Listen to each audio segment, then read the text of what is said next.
केंद्रीय ब्राह्मण महासभा एवं किस तरह की आज बैठक यहाँ पर? आज हमारे यहाँ एक संघ का प्रकल्प है हिंदू आध्यात्मिक सेवा संस्थान, जिसके माध्यम से हमारे अखिल भारतीय अधिकारी सोमनाथ जी और हम लोगों के अभिभावक आदरणीय गिरीश चंद्र त्रिपाठी जी, जो उच्च शिक्षा आयोग परिषद के अध्यक्ष हैं, काशी विद्वत परिषद राम नारायण द्विवेदी जी, हमारे भारत माता मंदिर और मिशन के पीठाधीश्वर स्वामी विवेक चैतन्य जी, ऐसे तमाम महापुरुषों ने हिंदू आध्यात्मिक सेवा संस्थान के माध्यम से जन जन तक, घर घर तक जो संस्कार है, जो विकृतियां व्याप्त हैं समाज में, उसको दूर करने के लिए यह आयोजन किया गया, जिसमें प्रमुख रूप से हमारे महत्वपूर्ण जो व्यक्ति हैं काशी की, उनकी उपस्थिति रही है।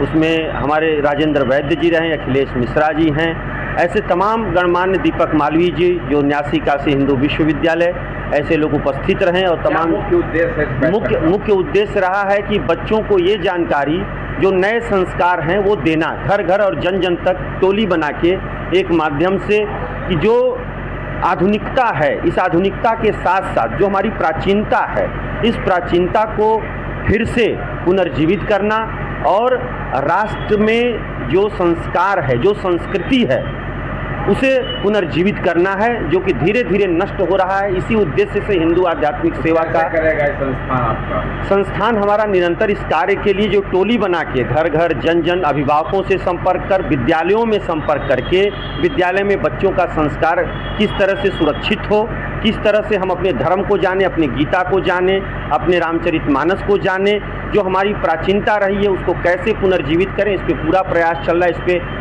चिन्मय भारत न्यास, हिंदू आध्यात्मिक, भारत माता मिशन मिलके इस कार्य को स्वागत है। आइए देखते हैं शहर कुछ प्रमुख खबरें काशी लाइव के साथ। हिंदू आध्यात्मिक सेवा संस्थान की बैठक हुआ संपन्न।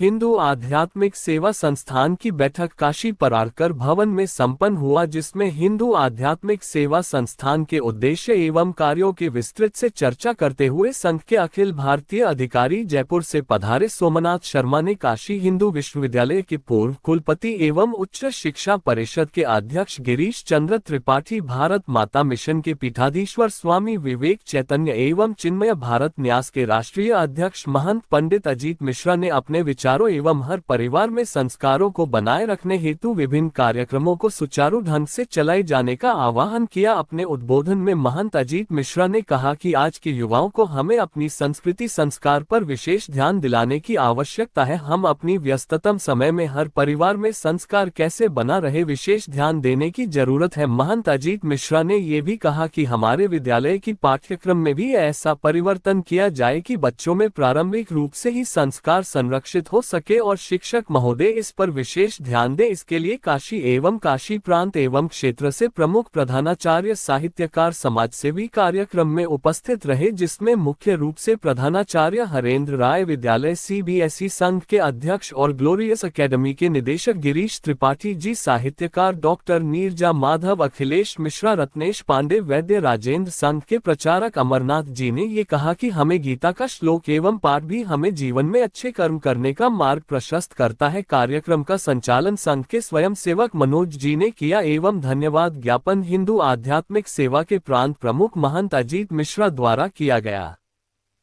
निवेदन है कि क्या हम ऐसे छोटी-छोटी पहल के कार्यक्रम खड़े कर सकते हैं?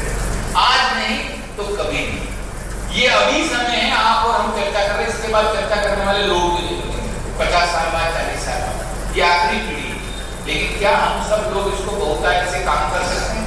ये ऑर्गेनाइजेशन नहीं है जो प्लेटफॉर्म है, ये किसके लिए? ये सबके लिए है। केवल संघ और संघ के स्वयंसेवक नहीं, समाज का वो हर एक व्यक्ति जो हिंदू शब्द में विश्वास रखता है, जो हिंदू शब्द के साथ आना चाहता है, हिंदू जीवन पद्धति को अपनाना चाहता है, वो इस काम को स्वीकार करते हुए इस काम की ओर लगे। वो कवि की जो कल्पना है वो आज गाता है निराशा के लिए कि मेरे गांव की चौपालों पर अब वो जंगल नहीं रहा, ना पहले से लोग रहे, ना पहले सा प्यार रहा। ऐसी बात नहीं है। हम सब अगर हिम्मत करके उठेंगे और हम इस चर्चा को अपने अपने घरों में प्रारंभ करेंगे, तो मुझे लगता है कि हम इस स्थिति को गलत साबित कर सकते हैं। और मेरे में इतना सामर्थ्य नहीं है कि मैं समझाऊं, लेकिन संगठन की जिम्मेदारी है, इसलिए मैंने कोई बात कही है आपको। अप्रिय भी लग सकती है, अप्रिय भी लग सकती है, लेकिन मेरा निवेदन ये है, इस अप्रिय को भी सुनकर के यदि प्रिय वातावरण हम हमारे घरों में बना सके, नई पीढ़ी को जोड़ सके। अगली बार हम बैठे तो यहाँ पर 18 वर्षों से लेकर और 35 वर्ष की आयु के लोग ज्यादा बैठे। हम एक एक जना अपने अपने बच्चे को लेकर आए, हम उनको बच्चों को लाएंगे, उनको समझाएंगे, तो शायद उनके तरीके से समझ में आएगा। बच्चे को कहिए कि ये वो जगह है जहाँ पर ये दिल मांगे मोर होगा तुम्हारे, तो ज्यादा समझेगा। उसको कहोगे ज्ञान मिलेगा तो वो नहीं जाएगा। कहने का वर्ड भी बदलना पड़ेगा, क्योंकि पीढ़ी डिफरेंट प्रकार की है। इन सब आयामों के छोटे छोटे कार्यक्रमों को आप सब आत्मसात करें। कार्यकर्ता के नाते जिम्मेदारी लेकर के हम किसी भी सप्ताह में, 2 सप्ताह में, 3 सप्ताह में कुछ घरों में जाना प्रारंभ करें, नुक्कड़ सभाओं पर कहना प्रारंभ करें। कुछ माताएं बहनें आज चित्रित करना है हमारे आदर्श को, जिन्होंने इस देश की रक्षा के लिए तेजे देकर पुलिस से आते, ग्राम से आते, कुलम तेजे, ग्राम जनपद से आते, आप मारते सर्वत तेजे, हम लोग कहते राष्ट्र है सर्वत तेजे। अगर इस देश के conflict between our own interest and the interest of the family, we should stand by the interest of the family. और अगर परिवार हो, गांव के इंटरेस्ट में संघर्ष हो तो गांव का इंटरेस्ट ज्यादा गांव और जिले में जिला, जिले और प्रांत में प्रांत, और सब कुछ छोड़ देना चाहिए देश को। और ये हम कह नहीं रहे, ऐसा हमारे पूर्वजों ने किया। जब जब संकट आया, देश में संकट आया, सारे देवता जो हैं हताश हो गए, निराश हो गए। नदी की हड्डियां उन्होंने नमक लगाकर गायों से अपना शरीर चटका करके अपनी हड्डियां देश के कल्याण के लिए, देश की रक्षा के लिए। और यह परंपरा जो नदी के पास लोग नहीं थे, ये आज भी चल रही किसी किसी को। मैं अक्सर एक उदाहरण देता हूँ, चंद्रशेखर आजाद माँ बीमार, इलाज की पैसे नहीं, भगत सिंह को खबर नहीं, वो आ गए और उन्होंने चंद्रशेखर आजाद से कहा कि रिवाजत की 22 गोलियां हैं, 4 बेच दें, मां का इलाज हो जाएगा। आजाद में थोड़ा भाव उन्होंने कहा कि नहीं, हमने चोरी चोरा काट लो, काबूली कर अपनी मां के इलाज के लिए नहीं, ये गोलियां भारत माता के लिए, हमारी मां के लिए। फिर भगत सिंह ने कहा बहुत मजबूरी हुई, 4 नहीं केवल 1 गोली काटी।